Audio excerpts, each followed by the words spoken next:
series under the Community Arts Development Program. Thank you again for joining us at today's venue fair with our statewide municipality partners. We are going to hear from the City of Las Vegas, the City of Reno, Clark County, more specifically Parks and Recreation Public Arts Program, and the Winchester Cultural Center. And last but certainly not least, the City of Henderson. My name is Michelle Patrick, and I'm the Community Arts Development Specialist with the Nevada Arts Council here in our Las Vegas office. We are also joined by Lauren Frick, our Community Arts Development Specialist in our Reno office. As a reminder, this webinar is being recorded and will be available on our YouTube channel shortly after this presentation. Our partners' contact information will also be located in the chat, and the last 15 to 20 minutes will be reserved for questions. We will respond to as many as we can. Thank you so much again for attending today's webinar. And here are our panelists joining us. I'll let them introduce themselves. We'll start with Jonathan M. Morning, everyone. My name is Jonathan Meza. I'm the Division Manager over the Cultural Affairs Performing Arts Program here at the City of Las Vegas. And Megan B. Hi, everyone. I'm Megan Berner. I'm the Arts and Culture Manager for the City of Reno. Thank you, Megan. Stephanie. Hi, I'm Stephanie Sumler. I'm a Cultural Specialist for Clark County Public Arts. Thank you, Stephanie. Are Jules and Vanessa with us? Hi, yeah, we're right here. I'm Vanessa Valdivia. I'm Julie Navis, and then we're cultural specialists here at Winchester Dondero Cultural Center. Thank you. And last but not least, Jonathan W. Hi, I'm John Wolski. I'm the production coordinator with the City of Henderson. Thank you, Jonathan. Well, we're going to dive right in, and we'll start with Jonathan Meza from the City of Las Vegas. Take it away, Jonathan. Awesome. Alrighty, cool. So, again, hi, welcome everyone. As I mentioned, I'm Jonathan Meza. I'm Cultural Affairs Manager over the City of Las Vegas, and I wanted to discuss our newly revised event sponsorship program.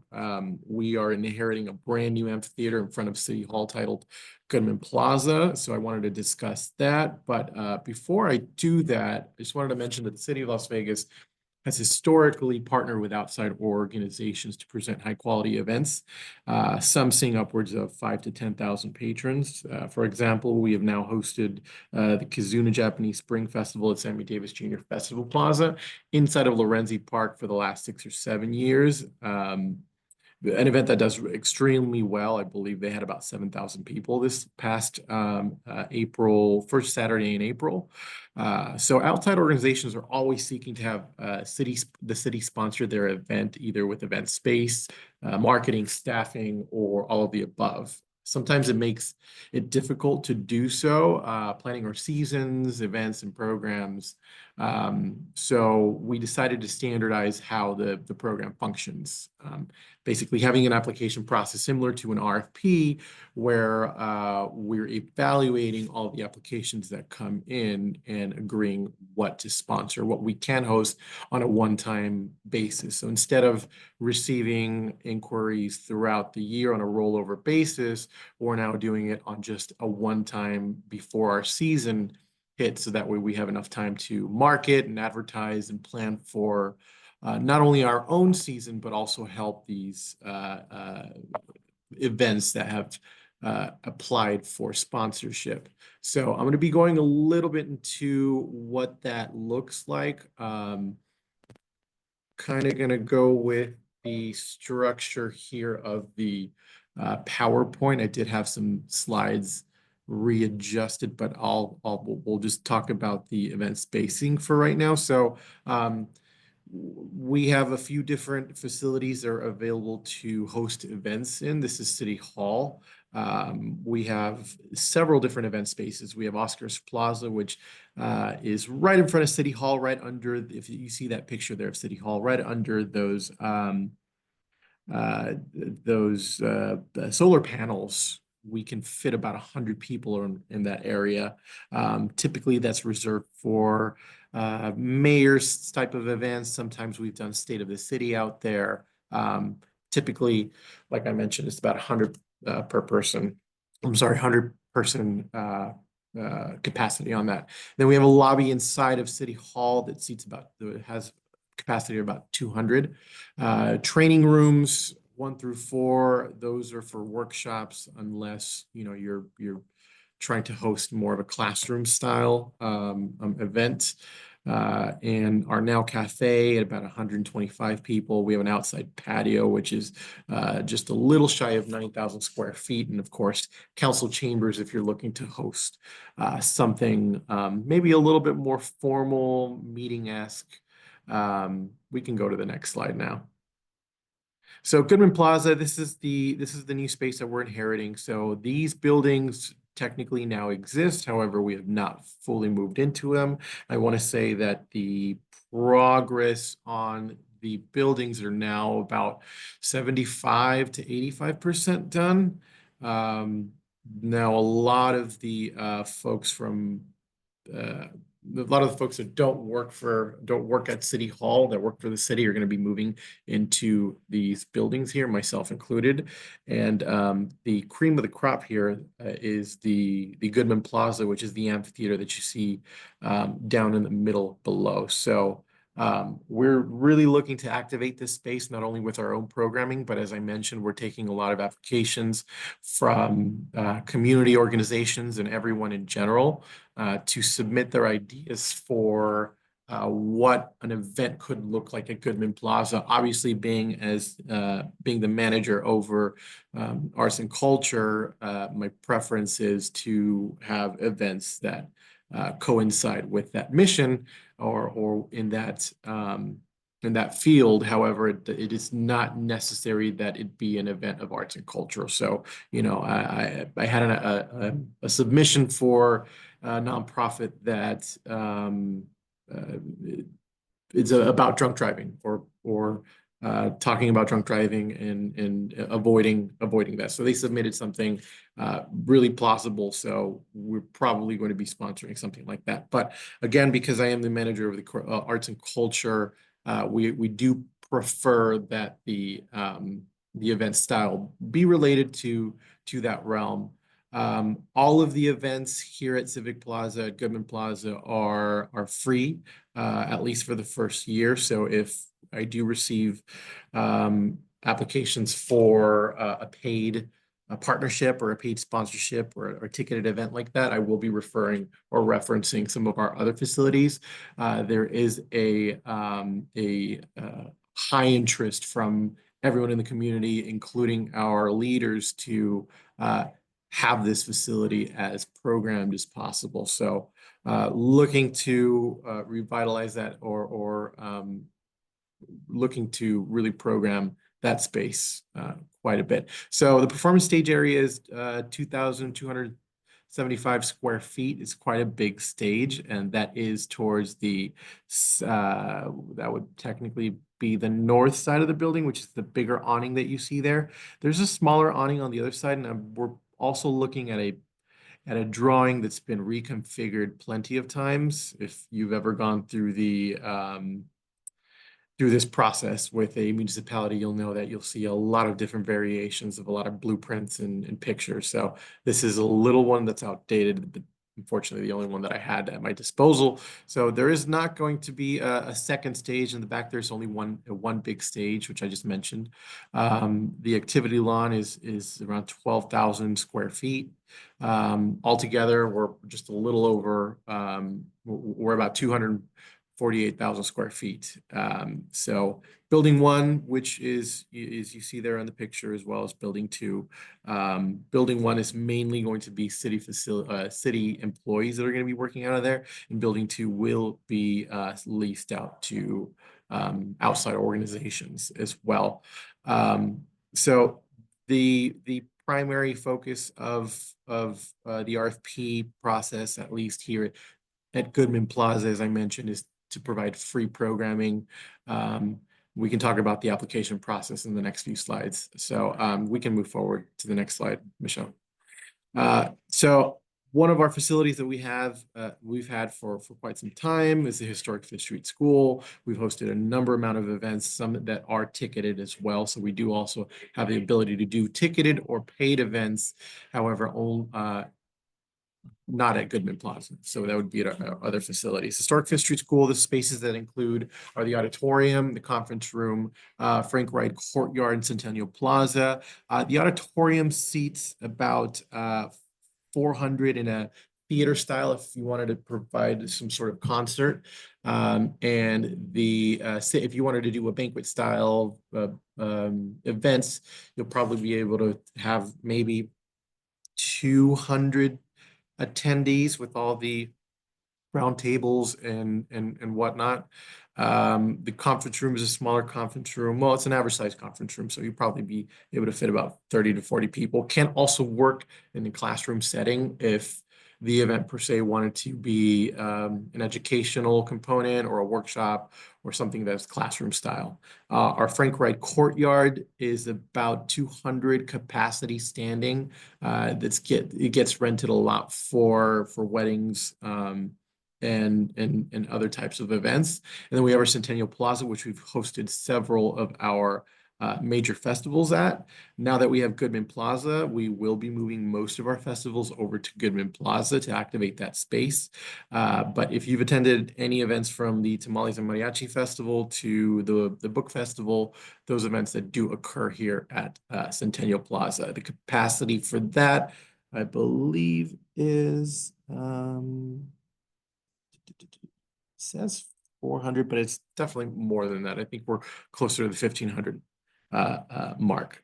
And there's a parking lot. There's a small parking lot available here that has about 35 spaces.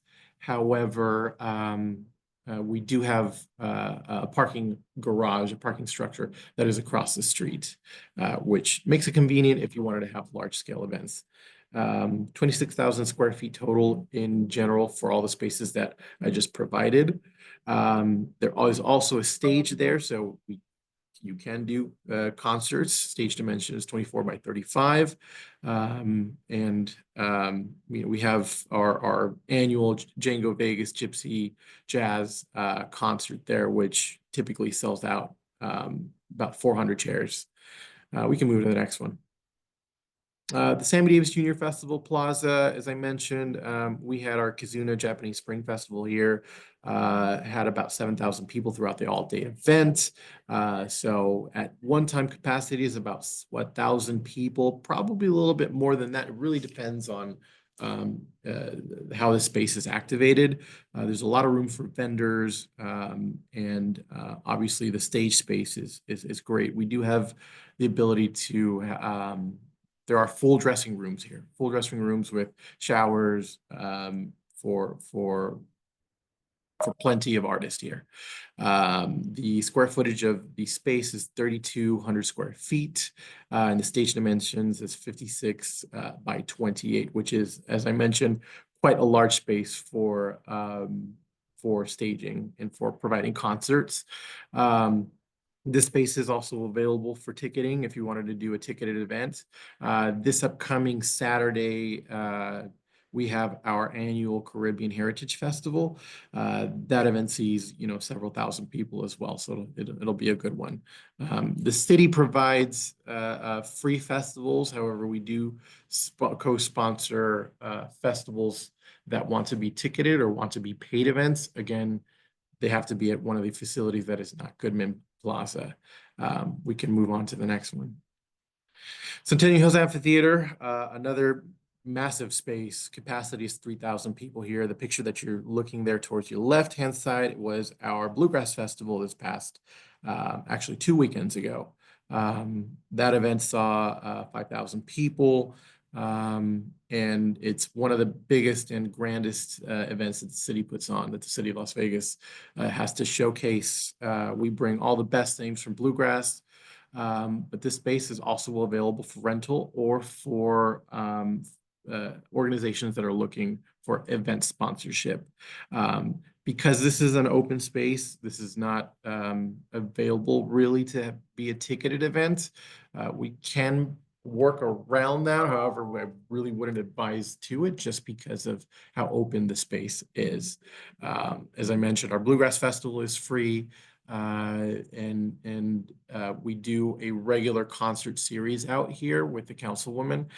Believe the next one that we'll have out here would be May 7th, I believe, which is our Jazz Underneath the Stars with the Jazz Orchestra Initiative, and that is actually May 10th. So this space is also available for event sponsorship. Really cool space. There are no dressing rooms here, so we do have a smaller snack bar that can be utilized, sort of a dressing room, but there are no showers. There's really much none of that. So you're looking at a skeleton, but it is a great space to have events at. The acoustics are beautiful. Each event that we've had here has been successful, and it is one of the bigger amphitheaters that the city of Las Vegas has. We can move to the next one. All right. So I did have a QR code that had the link to the application process. So that was kind of I was going to discuss of how to apply for this program, how to make that work. As I mentioned, I'm receiving an intake of applications for event sponsorship, which I can send that to Michelle, who can send that to everyone else, or I can maybe include that somewhere else. But I wanted to discuss what it took to fill out an application, and mainly what we're doing, we're asking for as many details from applicants as possible. If there are questions about the application process, I'm here to answer them. And I do include that in all of my communication with anyone that's interested in hosting an event. As I mentioned, the application is pretty thorough, and we're asking for as much thoroughness as possible because it helps us figure out if we can support the event, if it's plausible either in our own season, or if maybe there's another form of how we can sponsor that event. But the application that is available online pretty much has a listing of everything, the do's and don'ts. There's policies of what we can allow, what we can't allow. Yeah, that's our event sponsorship program in a nutshell. Thank you so much, Jonathan. That was really great. Thank you. And like I said, his information is in the chat, and we will have the full spectrum of those slides again on our YouTube channel available for you. Okay, moving on, we're going to hear from Megan Berner. Take it away, Megan. Hi, everyone. As I said before, I'm representing the City of Reno Arts and Culture Department. We do not run venues out of our Arts and Culture Department, but I will go over some of the things that we do. That portion of what we do in the City of Reno is run by our Parks Department. So if you do have questions about venues and things like that you can rent for space, I can direct you there. But our team at Arts and Culture, we do all things art, so public art. We have a granting to nonprofits program, and we also run our historic preservation program at the City of Reno. And our team is made up of me. I have 2 program assistants, one full-time dedicated to arts and culture, the art side of things, and a full-time person dedicated to historic preservation. And then I have 2 part-time public art technicians that help us out with our public art. Next slide, please.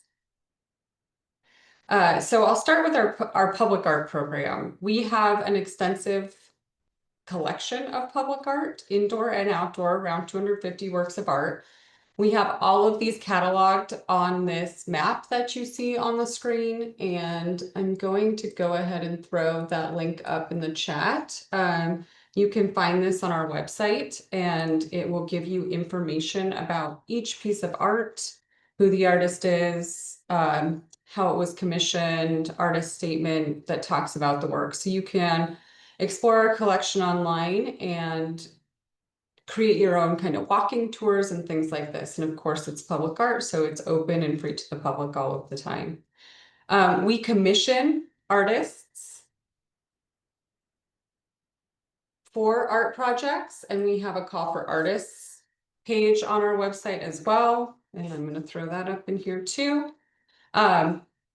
We share some of the regional calls that come from our neighbors, even all the way down into the south. But that's how we add to this collection, essentially, is we commission artists for anything from our little signal boxes, which I'll talk about, to murals, to large scale sculptural projects and things like that.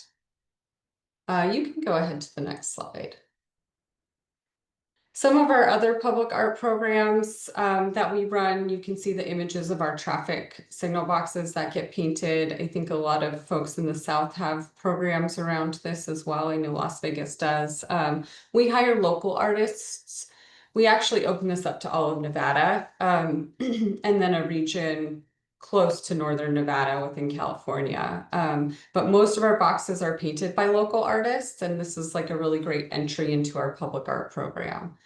We also have a somewhat biannual granting program called Art Belongs Here Neighborhood Public Art Grants. And these are grants that are given to community groups and businesses that sort of rally a group of their community together to identify a space where they would like to see public art, and then work with an artist to create something for that space. And so we give them grants that are matching grants to do that. And we've had projects happen all over the city. This was sort of an effort to get art out into neighborhoods and away from the downtown quarter, and let the community have more say in what they would like to see. So we've had projects happen in multiple city parks and on things like retaining walls in the city. So murals, sculptural, artistic designed benches, artist designed benches, and things like that. It's been a really successful program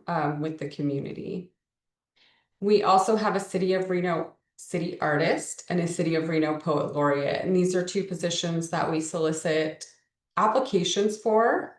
The city artist is annually, and the poet laureate is every 2 years.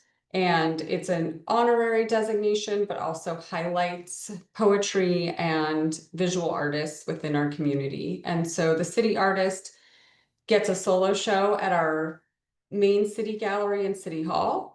And they are required to do a public engagement aspect, whether it's talking about their artwork or leading a workshop or something like that. And then they also curate an exhibition that's regionally relevant and significant. That also gets displayed in our City Hall gallery. And then our poet laureate similarly does readings at various events that the city hosts, and also does public engagement around poetry. And that may be, again, leading a poetry workshop, holding office hours at a local bookstore, and things like that. We have an indoor city collection called the Metro Art Collection.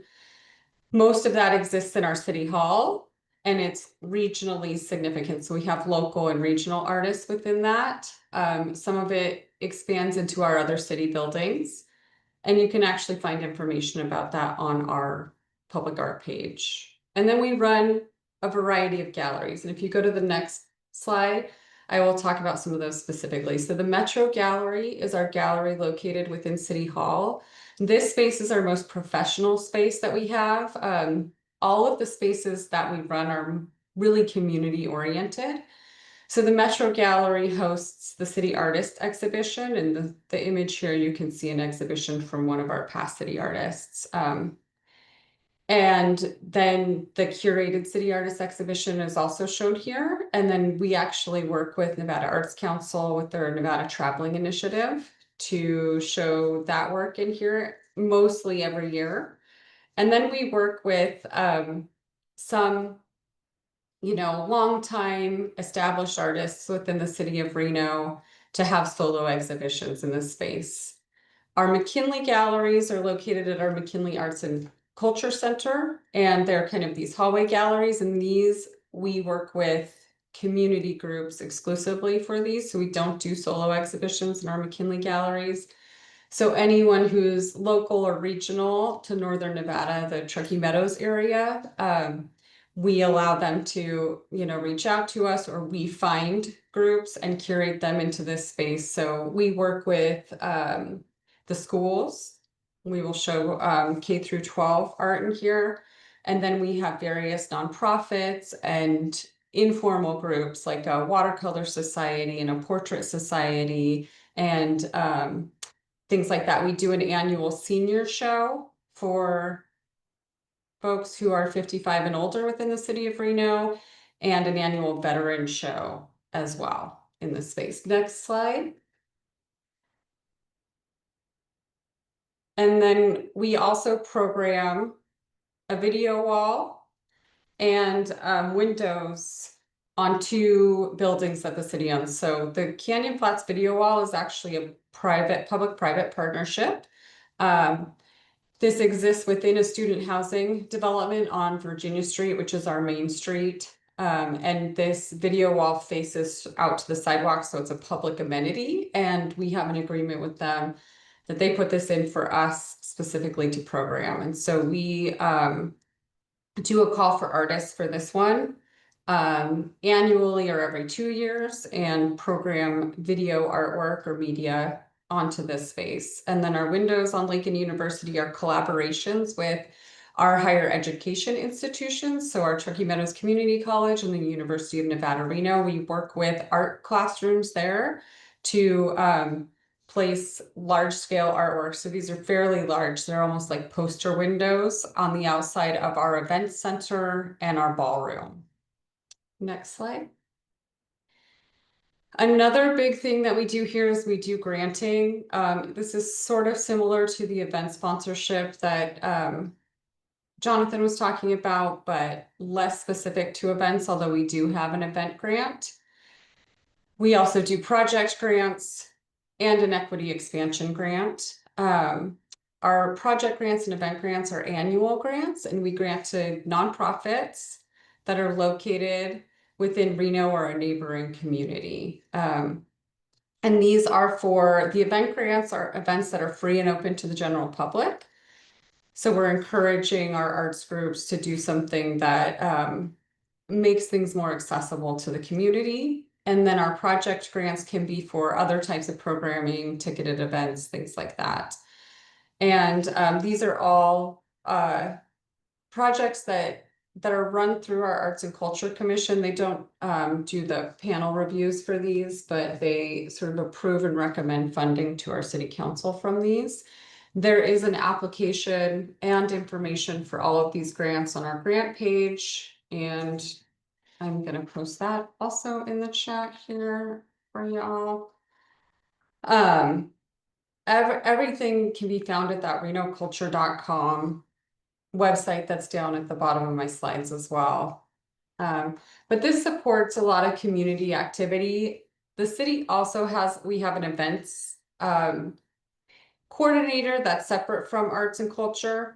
And they also do sponsorship at the city. And so if anybody's curious about that, I can provide information on that as well. All right, next slide.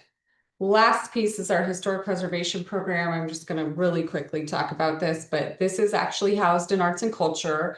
Everything we do, we collaborate with other departments. But our historic preservation commission and our local historic register and things like that are things that are managed through arts and culture. And so we work on programs like our historic preservation awards, which happen in May every year during Historic Preservation Month. And we award local businesses and individuals and projects that happen throughout the year, or businesses that are 50 years and older that have made a cultural impact in the city. We have sort of a gala and we give awards to these folks, and anybody can nominate resources and nominees for these awards. So there is on that webpage on renoculture.com, our historic preservation page. And I don't know if this crowd is super interested in this or not, but there are resources for looking at all of the historic resources that are listed on the state, local, and federal registers here. And we have all kinds of other educational resources and story maps that show you how to research your historic home and find out about history in the city of Reno. So that is the conclusion to my presentation. And I'll be here to answer questions at the end, and you can always reach out to me as well. Thank you. Thank you so much, Megan. That was really wonderful. We're going to keep things moving and go over to Stephanie. Hello, everyone. My name is Stephanie Sumler. I am currently the cultural specialist at Clark County Public Arts under Parks and Recreation. I oversee the gallery program, youth temporary public art, marketing, and I manage the Pearson Pillar mural project and short film. Like Megan, we don't do rentals or take money. I'll let Winchester provide those offerings. And under Parks and Rec, we have special events where anyone can make an inquiry of renting some space. So we can go to the next slide. We cover, so Clark County Public Arts programs in unincorporated Clark County, Paradise, Winchester, Enterprise, Spring Valley, Sunrise Manor, Whitney are incorporated towns within the Las Vegas Township. And it's often confused with the Las Vegas city limits or the city of Las Vegas. The city of Las Vegas primarily governs its incorporated areas, including downtown, where the Fremont Street experiences, and there is some jurisdictional overlap with us in District B, E, and F. We can go to the next slide. So we do open calls for our gallery program and for large public art projects. An open call is basically an invitation for artists to submit their work for opportunities such as our exhibits, any residencies, that's usually through our wetlands, and paid projects, usually our large scale projects. We also hire musicians for our exhibits. And now we do poetry. All of our programming is typically juried by a curator or panel of experts or people in the community. The importance of these calls is to allow artists to showcase their work to a broader audience and to provide them valuable experience and help build their portfolios. They can lead to new connections. They can meet new artists, have connections to other galleries and other organizations, such as the Nevada Arts Council. We offer gift certificate awards for Best in Show and honorable mentions from Desert Art Supplies. And they can use that money to further develop their art practice, maybe buy some D-rings for their frames or canvas. Maybe they need frames. Our application process includes the artist submitting their artwork along with required information such as like a resume, maybe an art statement.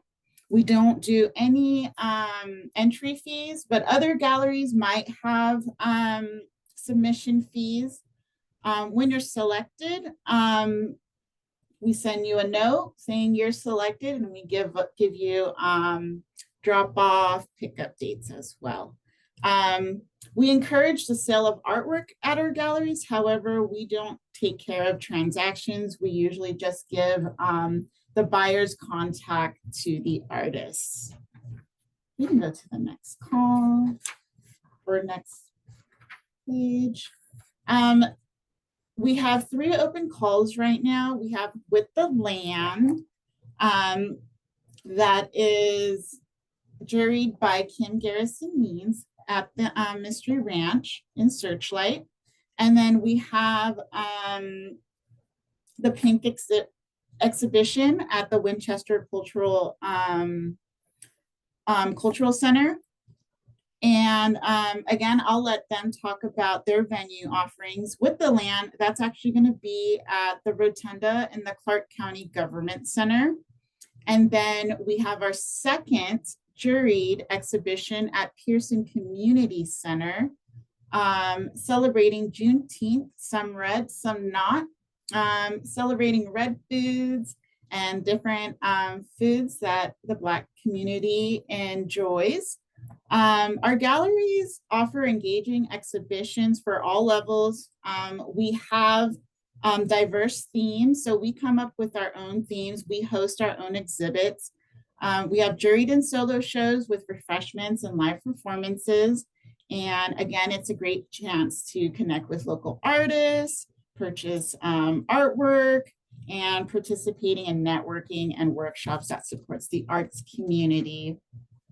We see over 500 applications each year.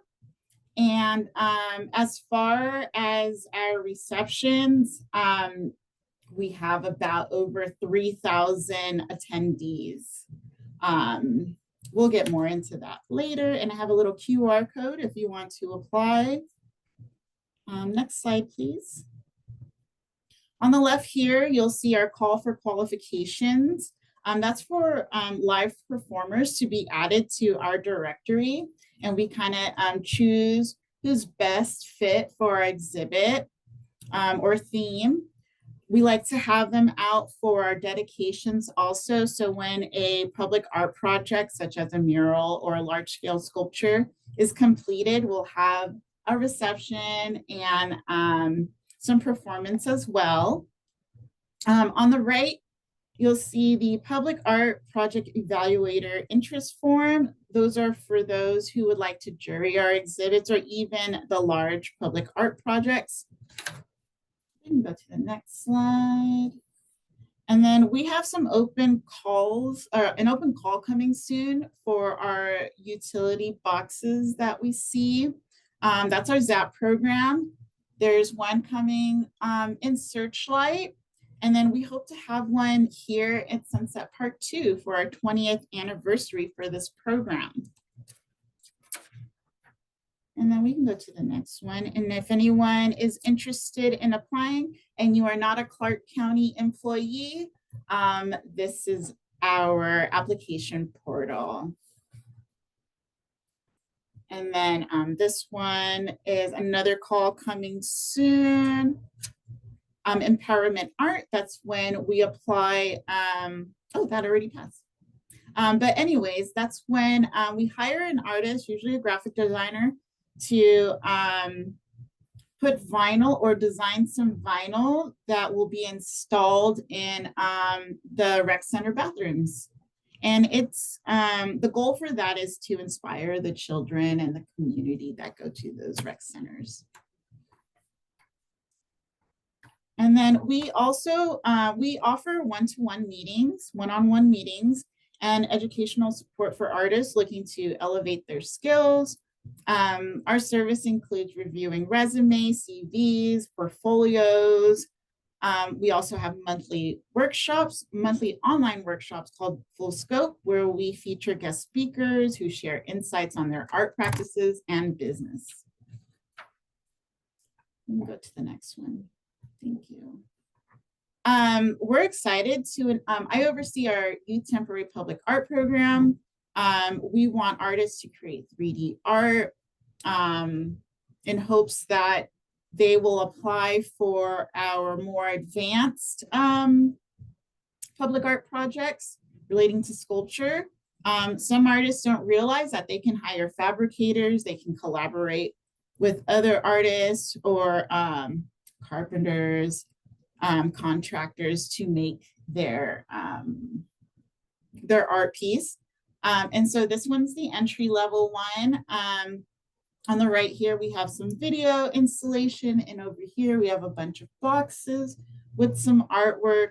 And eventually this one on the right is at Hollywood Rec Center. This one on the left is at Whitney Rec Center. So they have their artwork at different recreation centers, and then all of our artists will meet at Winchester Dondero Cultural Center for a sculpture exhibition. That's going to be from May 6th through May 31st. And then we'll have a reception on May 22nd from 5 to 7. There will be light refreshments, and most of this public art is inspired by the children in the rec centers. And the artists pretty much create these art pieces inspired by them or the community.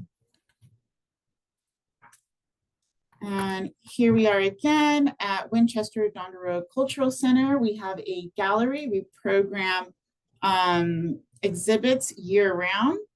This is more of our contemporary gallery. And our biggest show is Life and Death, hosted by Winchester.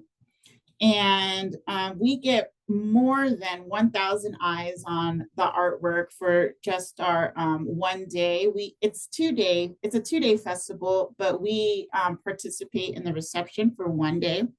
And more than 4,000, there's thousands of people going to this festival. And we're very thankful that, Winchester hosts that event so that more people can see local artists' work.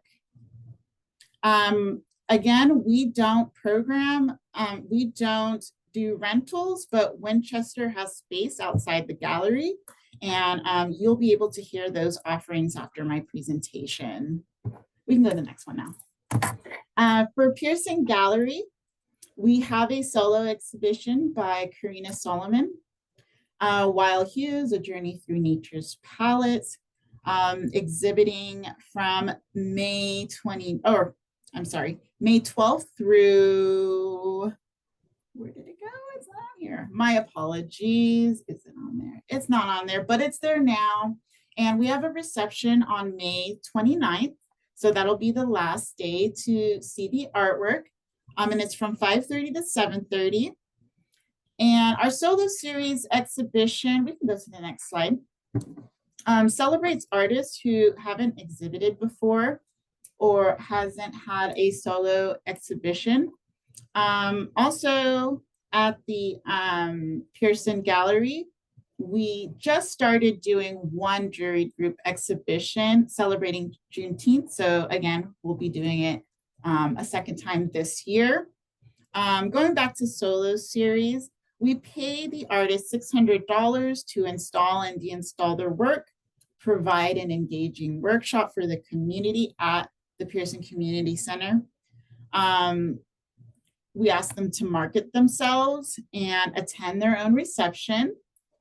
And that is it for for Pearson.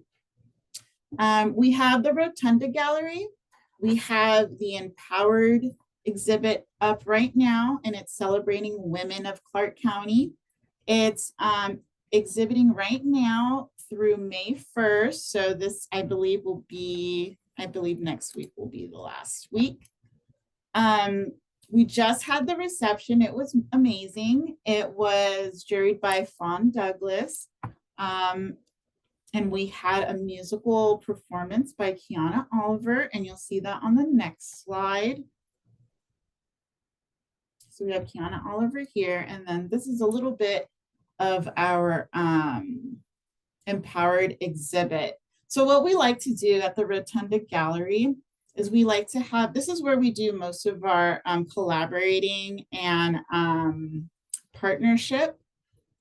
For Black Life Ordinary, that was last year's Black History show. We partnered with Clay T. White, the director of Oral History and Research Center at UNLV. And she pretty much gave us information so that we can create a side exhibit relating to history that connects to the theme of ordinary life in Black Las Vegas, which is historic West Side. This year was Mother's Roots. We didn't have a side exhibit, but obviously here we have a side exhibit for empowered women. We have the art component and we have the history component. We like to do this because there's so much space in the rotunda, and our commissioners like to see us take up the whole space when we can. Next slide. Oh, I guess that's it. I'm all done. So if you have any questions for us, especially before applying before the deadline, you can always email us at ccpublicart@clarkcountynv.gov. Or if you want to shoot me an email, you see my email there. My name is Stephanie Sumler, and thank you. Thank you so much, Stephanie. That was amazing. Yeah. Let's turn it on over. We'll keep it in the Clark County community and go over to Jules and Vanessa. Hi everyone, I'm Vanessa and this is Julie. We're going to be talking about Winchester Dondero Cultural Center. This is the only cultural center we have here in Clark County. It has a theater, it has 2 art galleries. We have the one that the public art oversees, and then we have our wall gallery, and then we have a lot of like events, programming, classes, and stuff like that. Thank you. All right, so I'm going to talk a little bit about Winchester. We were dedicated on August 4th, 1982, originally as a community center. So our theater used to be a basketball gym. And then 9 years later, in 1991, we became the cultural center. And then with the expansion in 2018, that's when we added Dondero to our name to honor our late Commissioner Talia Dondero. We are also the only urban forest here in southern Nevada. We have some of the oldest eucalyptus trees. Excuse us, our light is motion censored. So we have some of the oldest eucalyptus trees here in Clark County. And then we can go on to the next slide. Okay, so for our mission and vision, our mission is to create fulfilling opportunities for the community through diverse arts and culture experiences that challenge, enlighten, and enrich the lives of the participants while strengthening cultural inclusion in Clark County. And our vision, a park, amphitheater, theater, classroom, art gallery, and staff, which brings together artists and cultural groups to form a vital center of culture and the arts, which will create unity and meaning to our community. So this mission, we embody this with all our programming that we do here at Winchester. Yeah, thank you. And this is our Winchester family tree. As you can see at the top, we have Irma Varela, who's our program supervisor. And then you have me and Vanessa below, who are your cultural specialists. We have all of our part-time staff below us, which are our dance instructors, Zumba instructors, basically all of our class instructors, and then our front desk. We currently have our production specialist position open. Our production specialist retired at the end of February, so congratulations to him. So that was in an open recruitment this past month. So hopefully we'll be getting someone to take over that position soon. And then we also have our part-time AV techs as well that help run all of our shows and outdoor special events. Okay, so this is just a quick timeline of some of the milestones here that we had at Winchester. So after we opened about 9 years later, we converted our gym into a theater. So now we were able to do theater-based literature, music themed programming here. And then in 1955, we began what is called the Children's Fest. 95. Oh, did I say 90? Sorry, 95. So that is one of our first events that we had here at Clark County that was centered around children programming, making sure that there's a fun event catered to children and families. While a lot of our events are family friendly, this is one of the first ones that was specifically targeted towards children, and it was a large scale event. We don't have it this year, but we're hoping to bring it back next year. Because it was so missed, we're deciding to bring it back. Another one is one of our largest events in the county and especially here at Winchester is Life and Death. That began in 2001 at actually at the Prince of Peace Catholic Church, and then in 2003 it was like a collaboration, and then in 2003 it moved over here and has been here ever since. And then in 2002, we have our Star Catchers program begin. That is our dance program. It's one of our biggest programs here and our longest standing programs at Winchester in terms of like classes. They did their first dance performance and they have even like toured and even performed at Disneyland and stuff like that. So that's one program we're really proud of. And then in 2018, our building expanded to allow for more programming. We have added a fitness center, a music room, a multi-purpose room, and an art room. So some of the program areas that we have here at Winchester, we have our special events programming. So that's like large scale events that we host outside and inside. We have our theater programming. We have our senior programming, which I oversee. I also oversee the special events programming with Julie.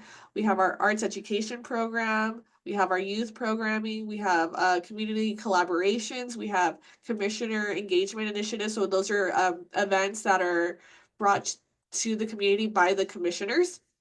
We have a community garden, and then we have a lot of facility rentals.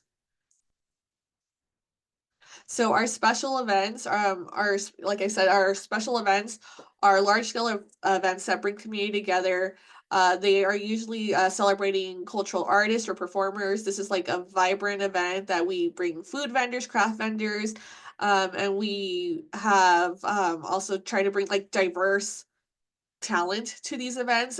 We really pride ourselves on authenticity and diversity and inclusion. So when we do these programs, we really like to highlight like cultural heritage and the different community, like different creative avenues within our community. The big ones that we have are Life and Death, Children's Fest, and the inaugural culture event. This is like an event that we do to celebrate the Mexican independence with the Lago community. Sorry about our lights. Then you could go. Yeah, thank you. Okay, so next up, we have our arts education. Our arts education includes our music classes, dance classes. We also have an intro to mime class. The instructor is actually a performer for Cirque du Soleil, so his classes are really fun. He'll sometimes take the class outside so that they could be out in the, in nature and, just feel all of those vibes. We also started an artist in residency program this last year. We first did a harp mentorship. So they had to have a little to advanced experience with in the harp, and the mentor was Mariano Gonzalez, and that was a 3-month-long mentorship program. We also have our creative expression artist in residency. His name is Christopher Aguilar. His artist in residency is movement and theater skills, and while they're writing playwriting.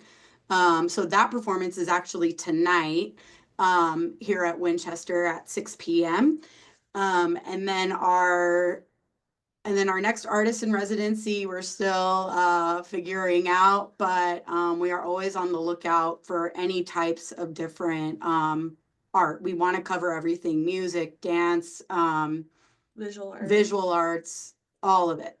And then we also have our different art workshops.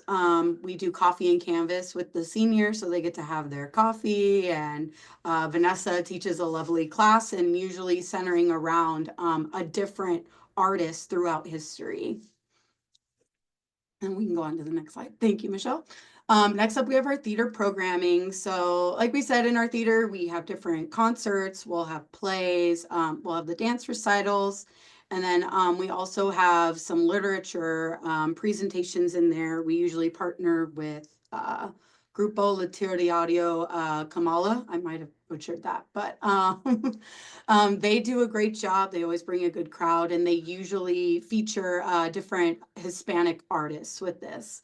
Our concerts include everything from classical to jazz to Hispanic rock and roll, to folklorico classes or folklorico concerts.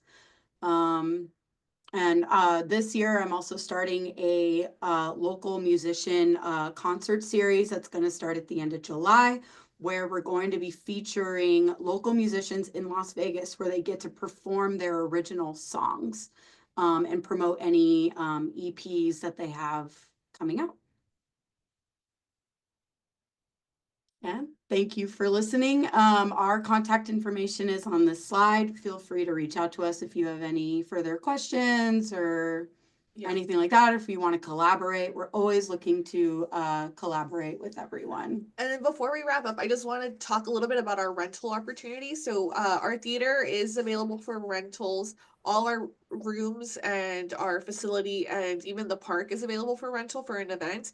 And if you're interested, like we like working with artists and other community members, so there's also opportunities for collaborations and commissioner funded events in our space. And then I'm gonna send a link in the chat just for more information on Winchester. Thank you both so much. That was awesome. This is so educational. I just love this so much, just learning about what everybody does. And we're hoping that this is going to continue to be a great resource for you. Michelle, yes. let me just add one thing that Okay. Why I would like to say, because this is important, the reason why we didn't do the Children's Festival this year is because we're celebrating 50 years of the Las Vegas Jazz Society, and we're going to have a 2-day celebration here. So it took over the dates that we do the Children's Festival.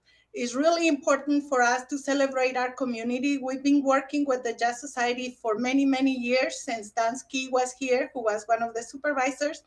And so that's that. We do a lot of collaborations. Our community is really important to us. We also work with the Mexican consulate. We're bringing artists, folk artists from Mexico to do exhibits on textiles and different things. So there's always something to do at Winchester. I think Vanessa and Julie did a great job. Thank you so much for preparing this. I was out of town when all this was happening, but thank you so much.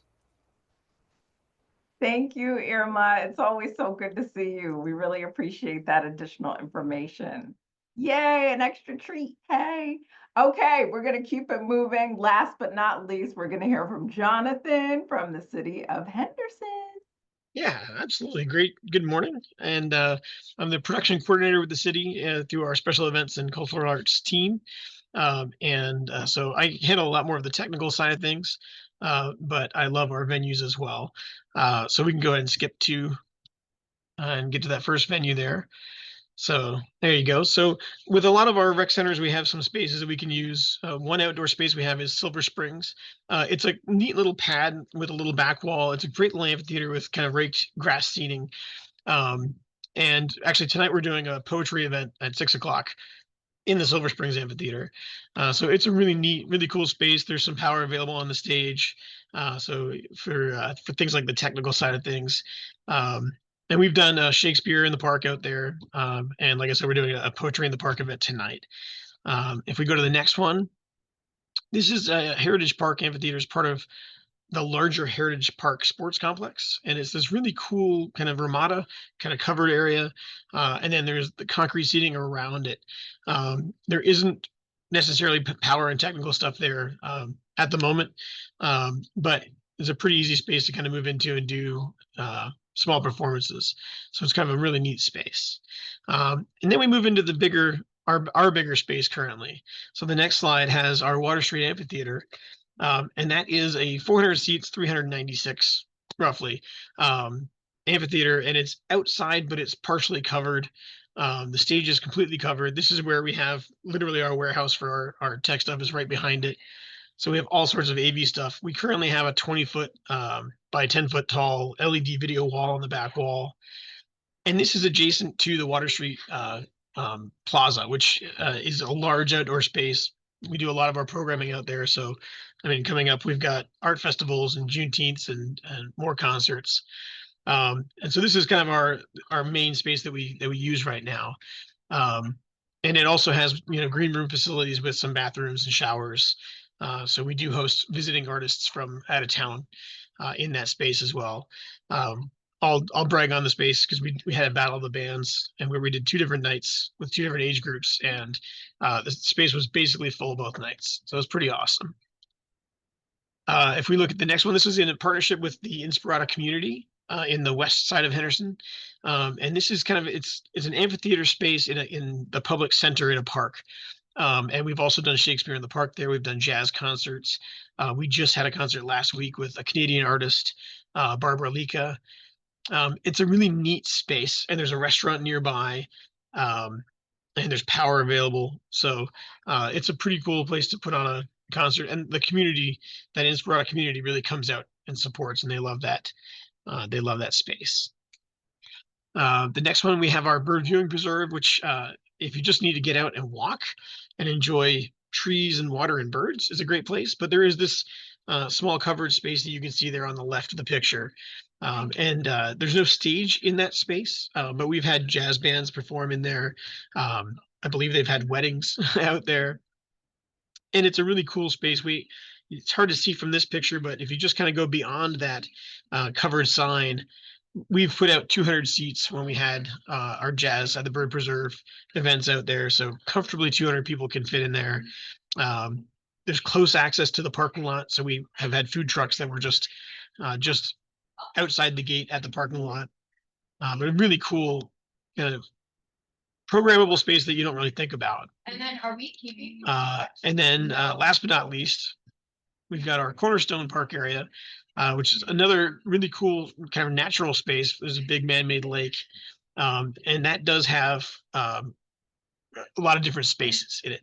There's actually currently a public art display out there with big musical pieces, and they have music in them. It's kind of a really cool mixture of park space and public art. And then this space, there's 2 big covered pavilions at Cornerstone Park that can hold a lot of people. And then there's a large grass field that you just can't see in this picture beyond that. And so we've had large events, Bark in the Park. We get up to 3,000 or 4,000 people out there.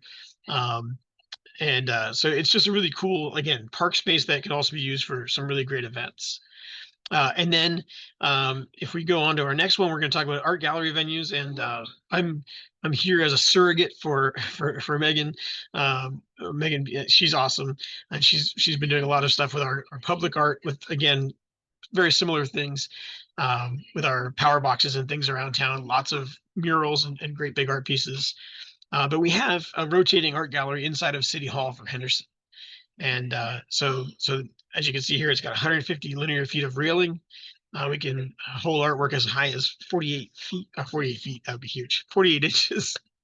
And again, there's easy public parking access because it's part of City Hall. And it's always great to see all the public art that's going on in there.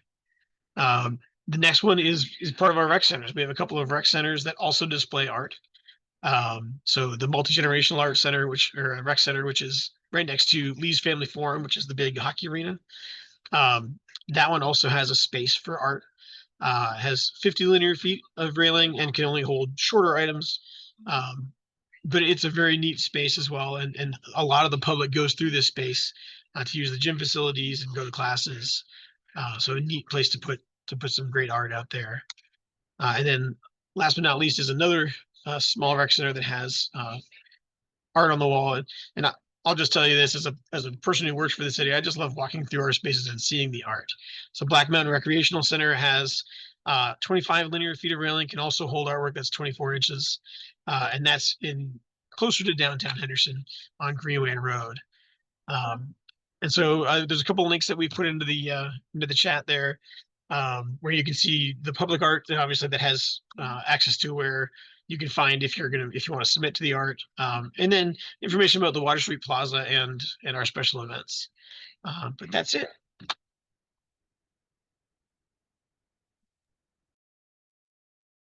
Thank you so much, Jonathan. That was great.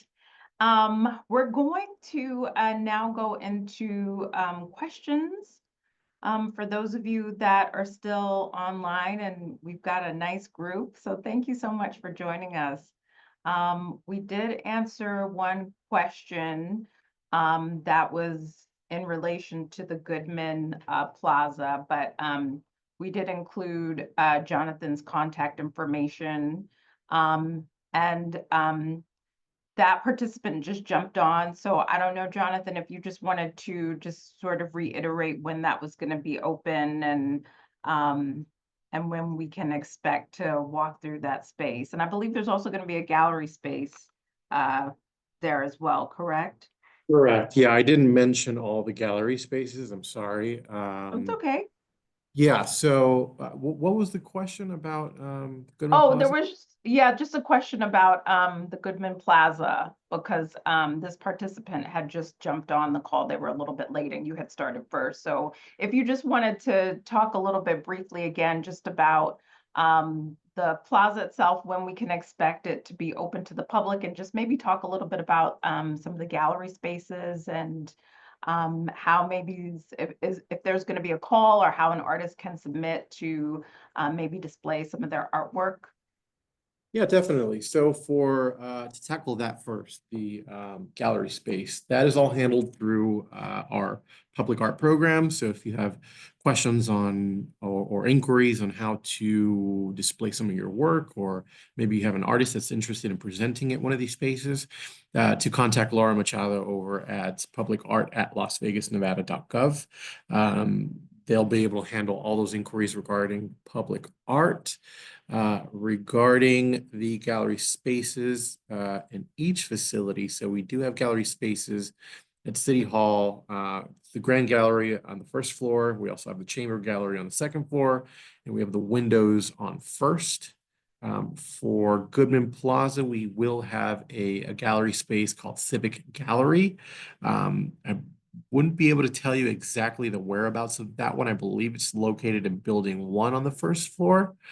And then for Fifth Street School, we have our Mayor's Gallery, which is conjoined right with the auditorium.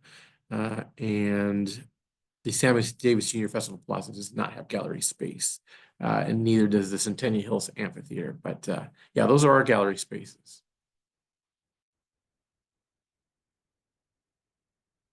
Michelle, you're muted. Thank you. Thank you so much for that. Yeah, no worries. Other questions? Since we've got, I mean, you're not going to get us all on the same call, so please take advantage of this glorious moment while you've got us all here to answer any questions about these spaces. But we also have all of our contact information in the chat as well. So, but I'm not seeing any. Okay, yeah, I'm not seeing any. And since we're not, I think that we're gonna conclude this call. Again, this webinar will be available on our YouTube. We're also going to have another version of this available, more or less in a PDF version, so that you can just kind of look through it, or if you wanted to print it out, just to have as a tactile resource for you. And again, if you have any questions, you can always reach out. And again, this concludes our professional development series for 2024. We will see you back in the fall as we pilot our strategic planning assessments, and you'll find out more about that. We'll do a launch in the new fiscal year starting in July. And once again, we thank you again, and we'll see you all in the fall. Have a great summer, everyone, and be safe. Thanks, everyone. Thanks, Bye. Michelle.